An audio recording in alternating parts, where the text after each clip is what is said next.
Halo teman-teman, salam sehat selalu untuk kita semua, salam sejahtera. Dengan saya Bung Ropan dan Ketua Umum PSSI, Pak Erick Thohir kemarin sudah berbicara bahwa proses naturalisasi bagi Tom Haye dan Ragnar Oratmangun akan digenjot habis di awal bulan Maret.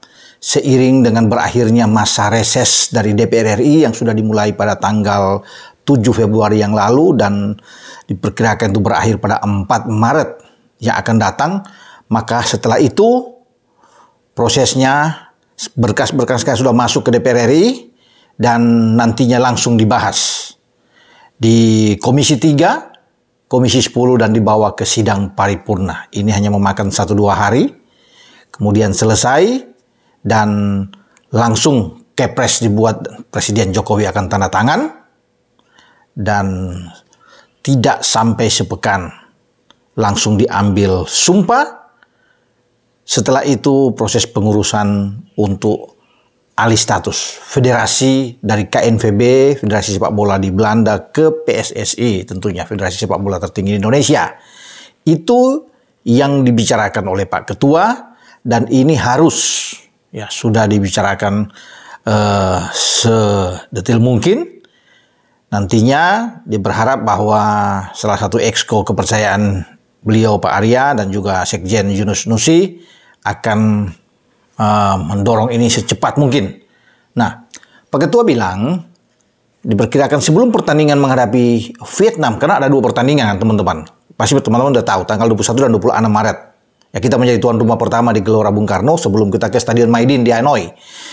2 langkah ini di awal itu proses Tom Haye dan Ragnar sudah tuntas. Ini seperti dalam tanda kutip ya. Ini sudah ultimatum dari Pak Ketua bahwa naturalisasi segera berakhir. Jadi sebelum tanggal 21 mereka sudah beres.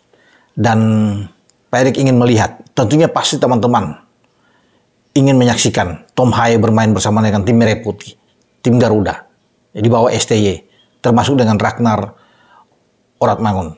Jadi 2 ini yang akan menjadi perhatian utama, fokus bagi Ketua Umum.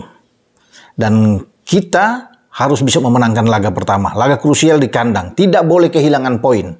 Ini harga mati untuk bisa dapat 3 poin sebelum kita menatap laga kedua di Maidin Stadion di Hanoi, dan di sana pun kita tidak boleh kehilangan poin. Artinya, jika tidak menang, imbang sudah bagus. 4 poin ini bekal, modal buat tim Garuda kita untuk bisa mempersiapkan diri menghadapi Irak dan Filipina di bulan Juni, tanggal 6 dan tanggal 11 tepatnya. Di sana juga sudah tambah kuat karena diperkirakan siapa tahu digenjot juga dengan habis Martin Paes ada di sana untuk mengawal gawang kita. Lawan Vietnam, Martin Paes tidak ada. Ini sudah bisa saya pastikan ya teman-teman.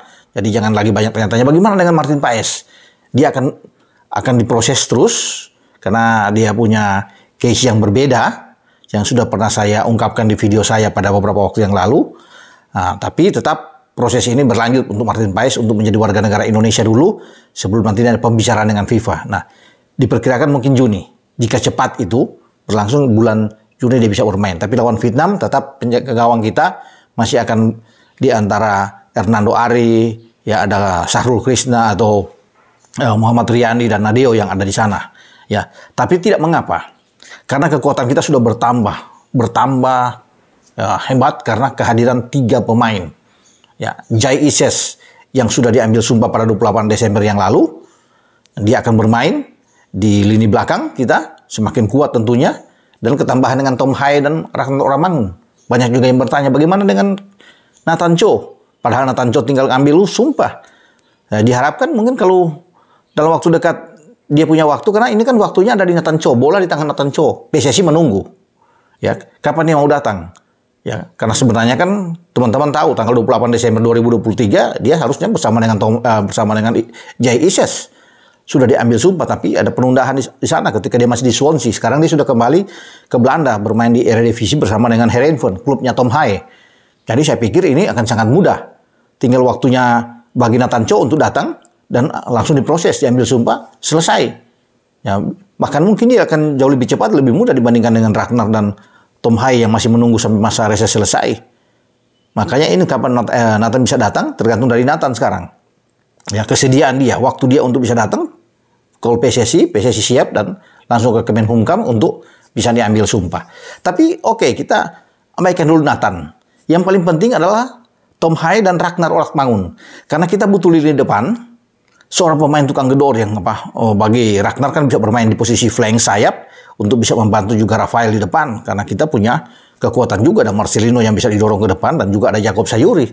Tinggal menjadi pilihan opsi bagi Sintayong untuk bisa melihat ini. Kehadiran Tom Hai ini yang sangat krusial, sangat penting di tengah. Dia bermain agak lebih dalam, bisa mengatur ritme permainan. Ini punya visi bermain bola yang sangat baik sekali dan kita butuh pemain seperti dia untuk bisa memberikan passing-passing yang bagus karena dia terkenal sangat kuat. Kalau melihat beberapa penampilan dia terakhir bersama dengan Heerenveen sangat baik sekali.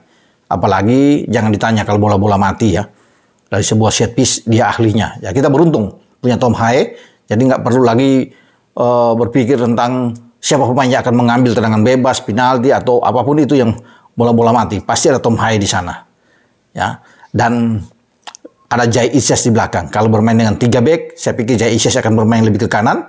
Mungkin saja Justin bisa bermain lebih ke belakang lagi. Ya tidak ada di gelandang karena sudah ada Tom Hai di sana yang akan bermain dengan Ivar Janner. Sementara Justin Hunter bermain agak lebih ke kiri dan bisa Jordi Amat di tengah.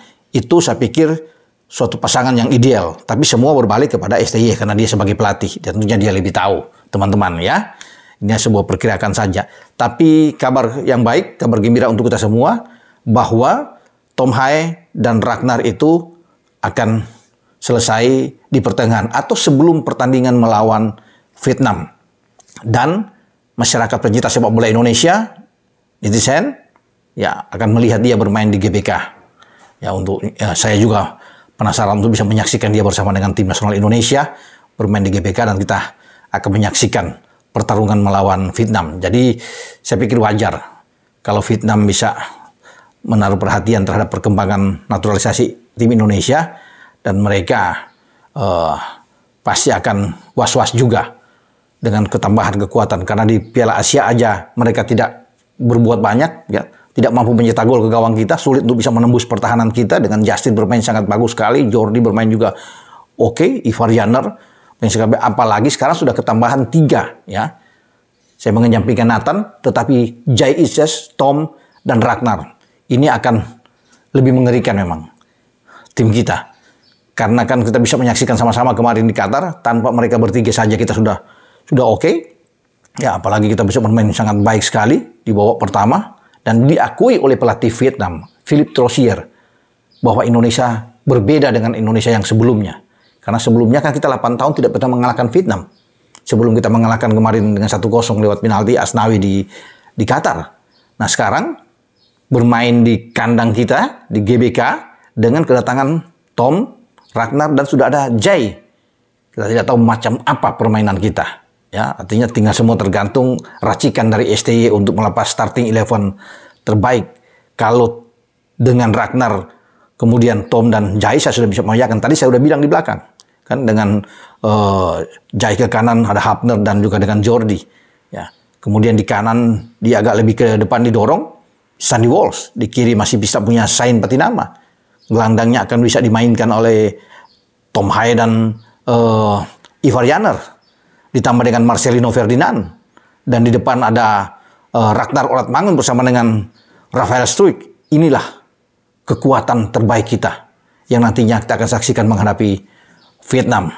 Ya, kita berharap semoga usaha keras dari PSSI lewat Pak Ketua akan membuahkan hasil yang bagus dengan mendorong secepat mungkin, menggenjot habis agar di pertengahan Maret proses naturalisasi, mendapatkan warga negara Indonesia, mendapatkan paspor, termasuk dengan KTP dari Tom Hai dan Ragnar tuntas.